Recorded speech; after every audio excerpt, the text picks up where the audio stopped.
Waste association resolution जहाँ निश्चित भाव में गुरुत्वपूर्ण कौन से रिजोल्यूशन मु आपणक सामने से रिजोल्यूशन रे रही केतोटी पॉइंट कहवाई चाहिए।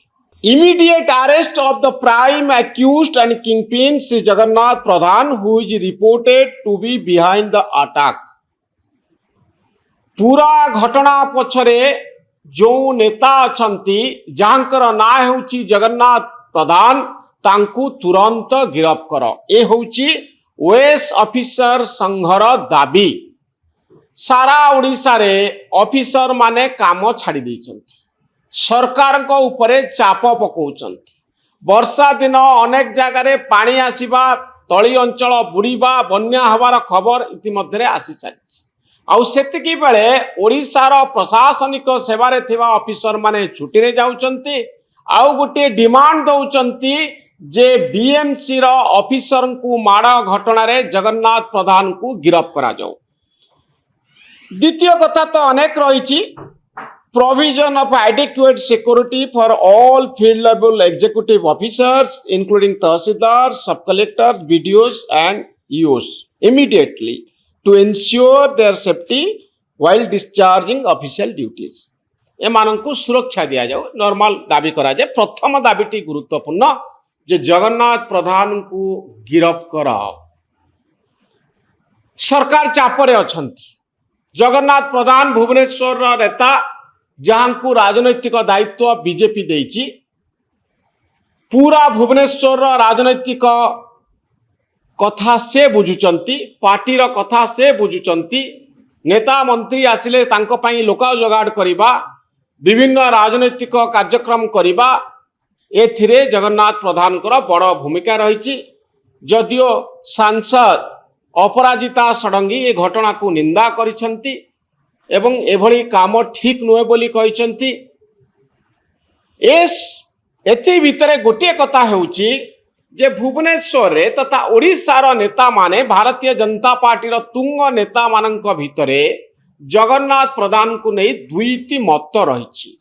अर्थात गोटे गोष्ठी जगन्नाथ प्रधान गिरफ्तारी चाहूंती, आउ गोटे गोष्ठी जगन्नाथ प्रधान गिरफ्तारी चाहू नाहंती। से जने प्रभावशाली नेता। एतिकी बेले मुख्यमंत्री मोहन चरण माझी पाखरे दाबी बढ़ी बढ़ी चली।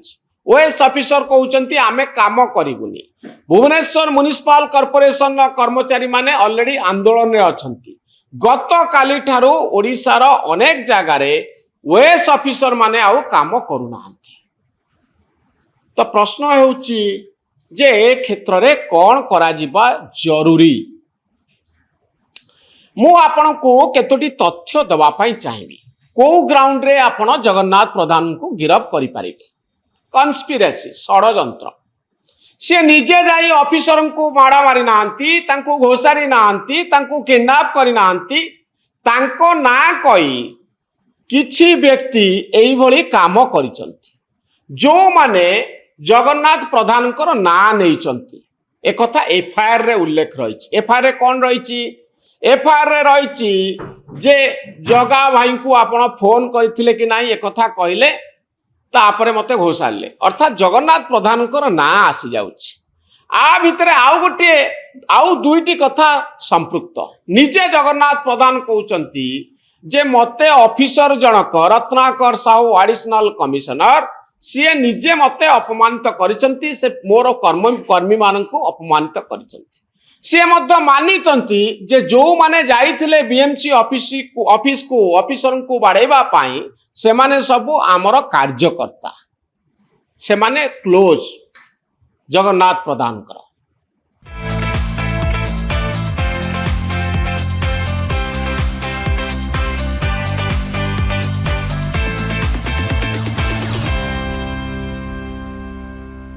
एवं से स्वच्छ साथी जनक जे बाइट दौचंती कौन कहउचंती से कहउचंती मते जेतबेले चाकिर रो बाहर करिवार कथा आसिला सेतबेले मु जग्गा भाई को पाखकू गले, जगन्नाथ प्रधान को पाखकू गले। से सबू सुनिले तापरे से फोन कले। फोन रे ऑफिसर एवं श्रीजुक्त प्रधान को भितरे कथा कटाकटी हला। परवर्ती मुहूर्त रे କିଛି ବ୍ୟକ୍ତି ଯେଉଁମାନେ ଜଗନ୍ନାଥ ପ୍ରଧାନଙ୍କର କ୍ଲୋଜ ସେମାନେ ଯାଇ ଘୋଷାରି ଘୋଷାରି ଅଫିସର ଜଣଙ୍କୁ ପିଟିଲେ।